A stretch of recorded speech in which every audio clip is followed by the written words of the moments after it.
Selamat datang. Hari ini, jom kita kenali satu kelab yang paling eksklusif dalam seluruh dunia kimia.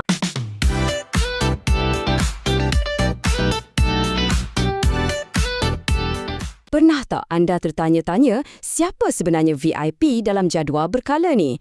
Jom kita siasat. Okey, kalau anda lihat jadual berkala, cuba cari lajur yang paling kanan sekali. Itulah dia kumpulan 18. Di sinilah geng elit ni berada. Ada helium, neon, argon, krypton, xenon dan juga radon.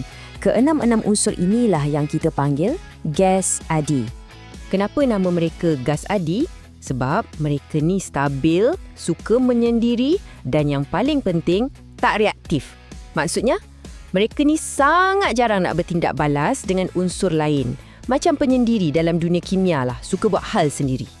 Jadi, apa rahsia mereka ni? Macam mana mereka boleh jadi Sadiq dan Adi sampai macam tu sekali kan? Jom kita bongkar rahsia kestabilan mereka. Kita kena faham dulu kenapa mereka ni tak berapa suka berkawan.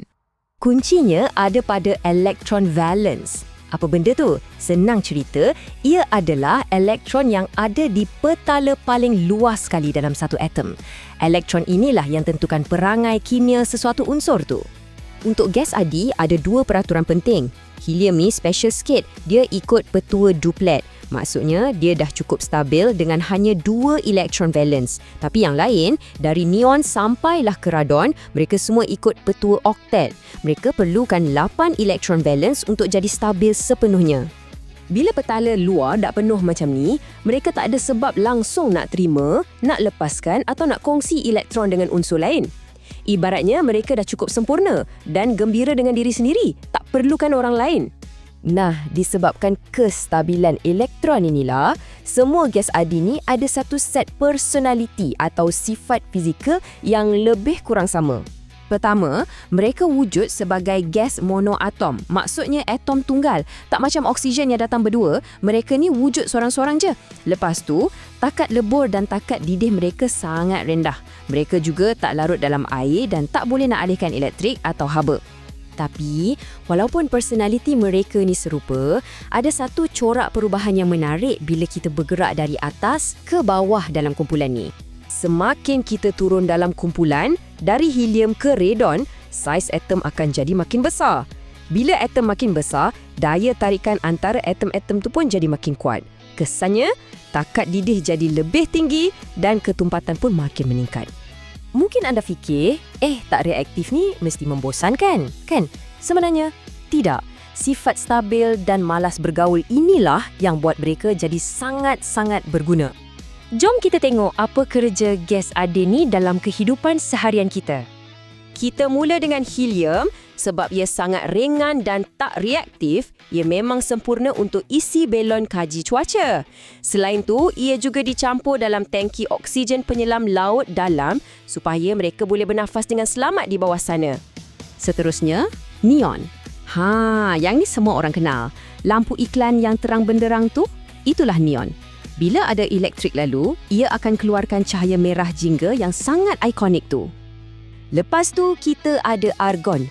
Tahu tak mentol lampu yang lama tu? Dalam tu ada gas argon. Sebab ia tak reaktif, ia boleh lindungi filamen panas dalam mentol tu dari terbakar. Sebab itulah mentol tu boleh tahan lebih lama. Krypton pula, tugas dia untuk hasilkan cahaya yang sangat terang dan kuat. Sebab itulah ia digunakan dalam laser dan juga flash camera. Nak tangkap gambar laju-laju, krypton lah hero dia. Kalau krypton dah terang, xenon ni lagi terang. Lampu dekat rumah api yang boleh nampak dari jauh di tengah laut tu, itu guna xenon. Cahaya dia yang super terang itulah yang bantu pandu kapal supaya tak sesat.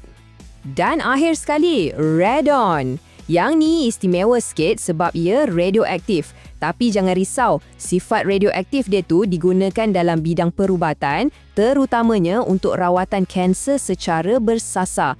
Hebat kan? Jadi, apa pengajaran utama daripada kisah gas adi ni? Senang cerita, kestabilan mereka itulah kuasa besar mereka.